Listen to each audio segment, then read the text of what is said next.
Quatro vozes no ar, Beto acelera devagar.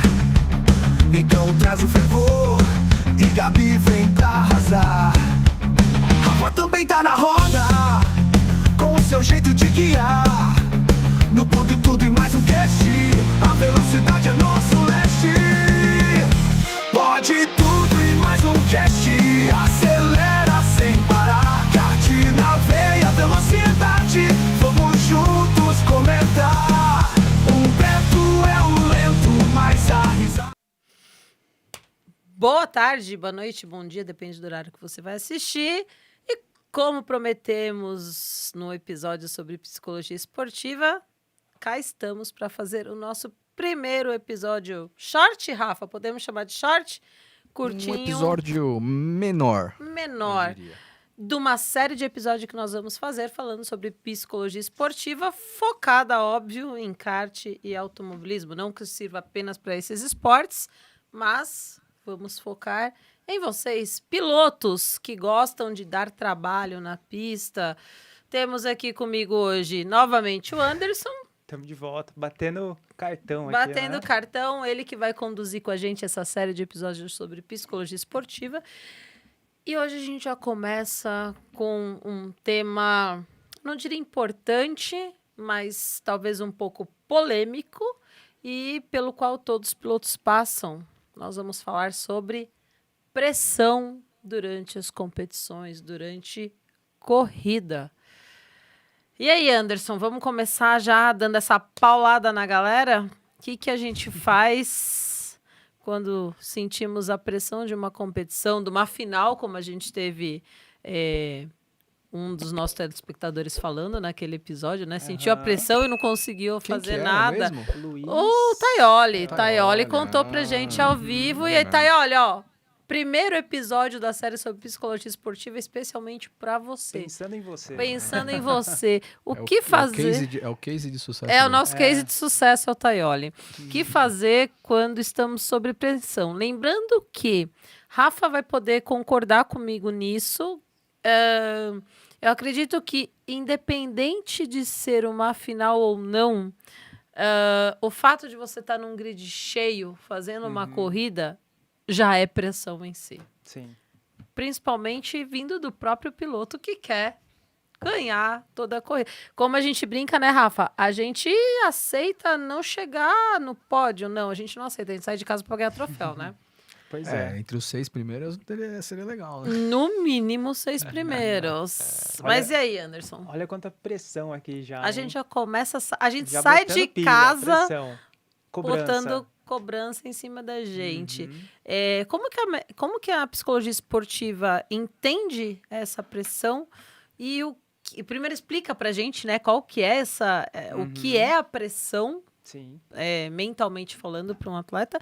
E aí, falando de saúde mental, como que um piloto que está ali já no grid, que fez a tomada de tempo, pode talvez burlar essa autopressão conscientemente a favor dele? Boa.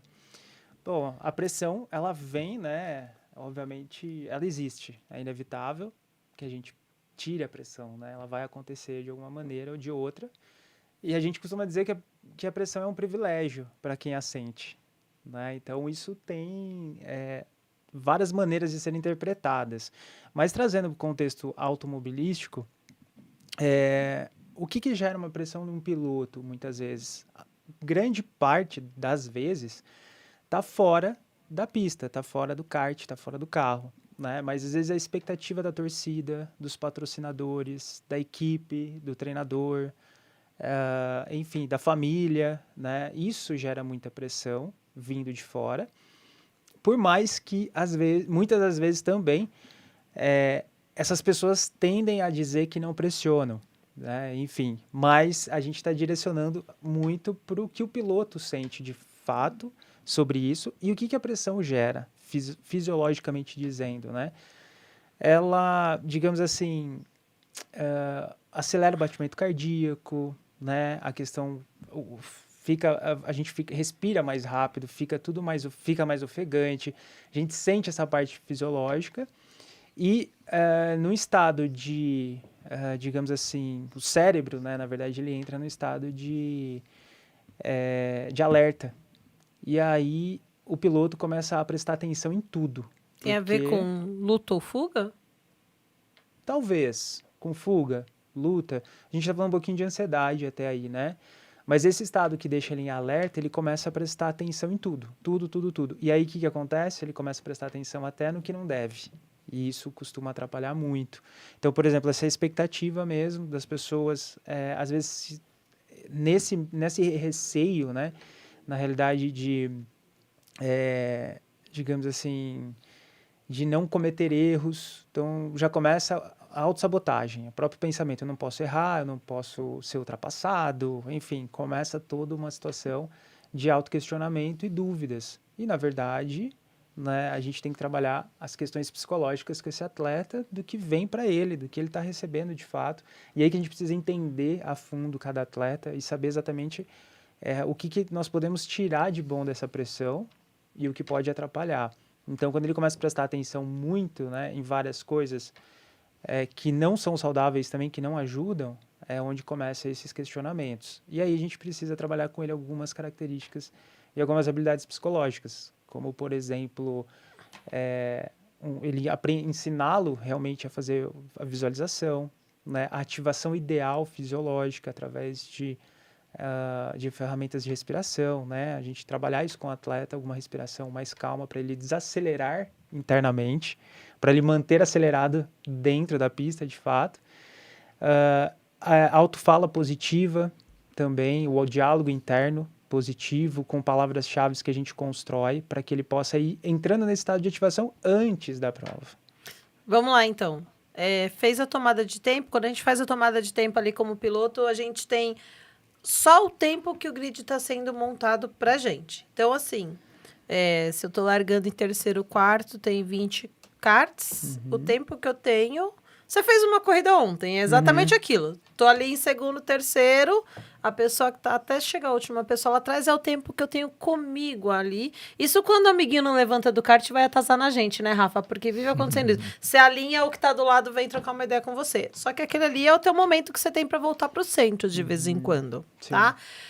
Vamos falar que você tem ali 2 minutos. 3 minutos estourando, que é o teu momento com você, que você pode baixar a viseira e ficar ali. O que você indicaria o teu piloto a fazer, por exemplo, para tirar esse sentimento de pressão, de ansiedade que ele possa estar sentindo ali? Mesmo porque já começa a pressão também da ansiedade da largada, né? Porque a largada, ela geralmente, na maioria das corridas, ela é feita, acende as 4 luzes. É igual a Fórmula 1, acendeu as luzes vermelhas, a hora que apaga...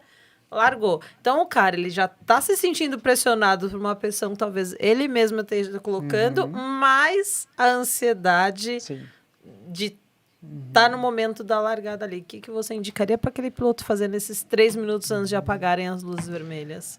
Esses 3 minutos se referem já dentro do carro ali, tudo para acontecer, prontinho. Né? Isso tem que ser trabalhado antes.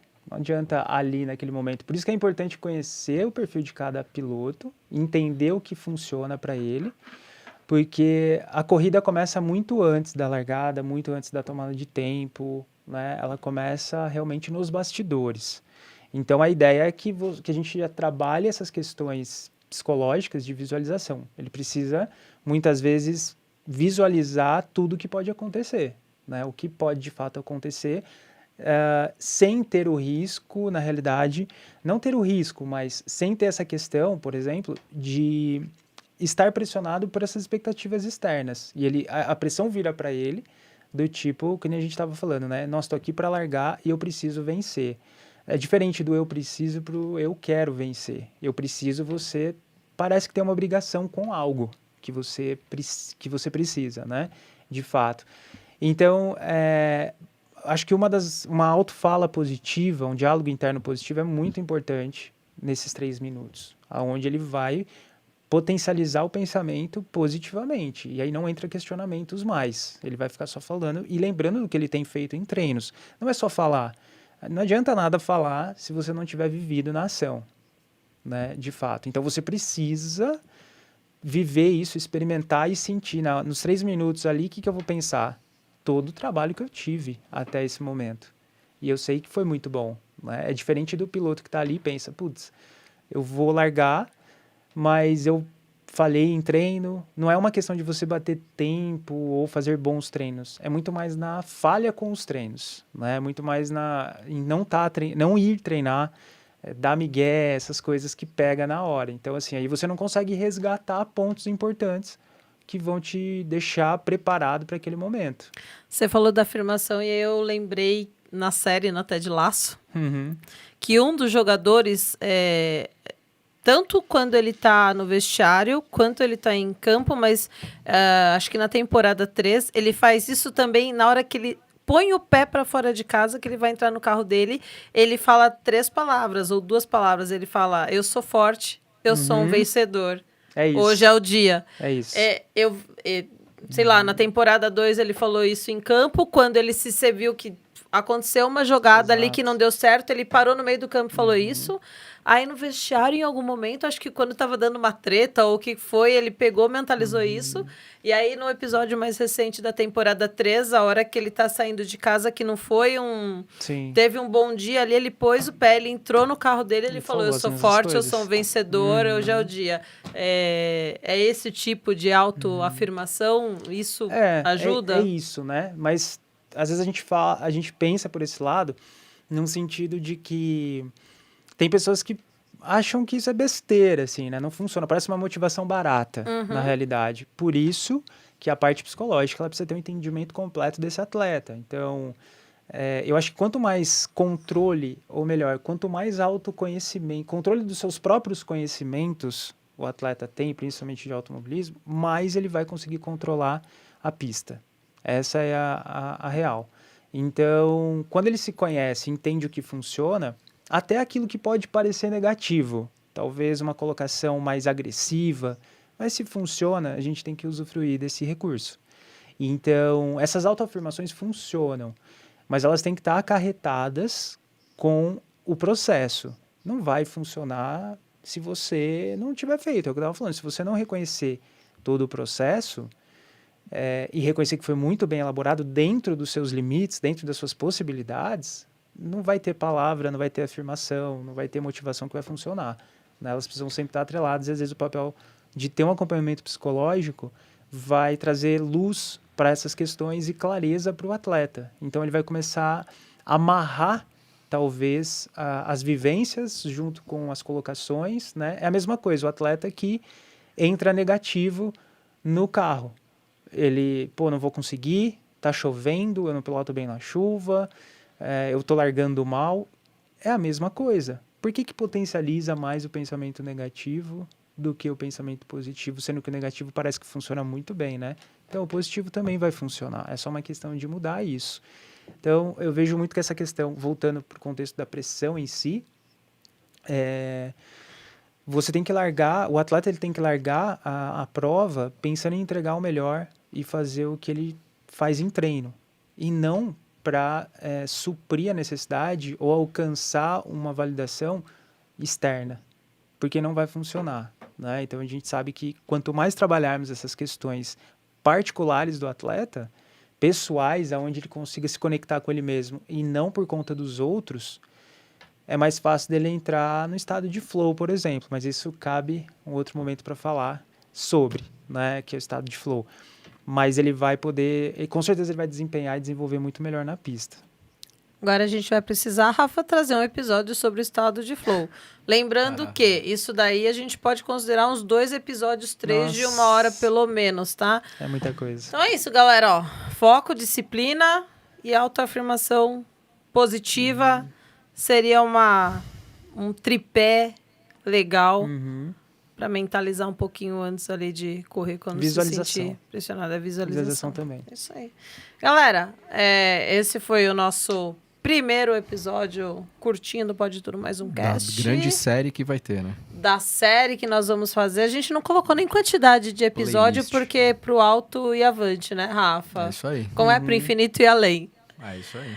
Galera, aproveitando, tem dúvida, tem vontade de ouvir alguma coisa sobre psicologia esportiva? Manda pra gente no Instagram, contacta o Pode Tudo Mais Um Cast, que a gente busca o tema, entende até onde conhecemos para trazer para vocês. Obrigada, Anderson, que seja o primeiro de vários episódios que a gente tem por aqui. Obrigada, Rafa. Tô adorando a sua participação nos episódios, da sua voz. Próxima meta é colocar uma câmera para você aparecer. Eu prometo que eu vou melhorar. Beleza. E é isso aí, galera. Até o próximo. Tchau.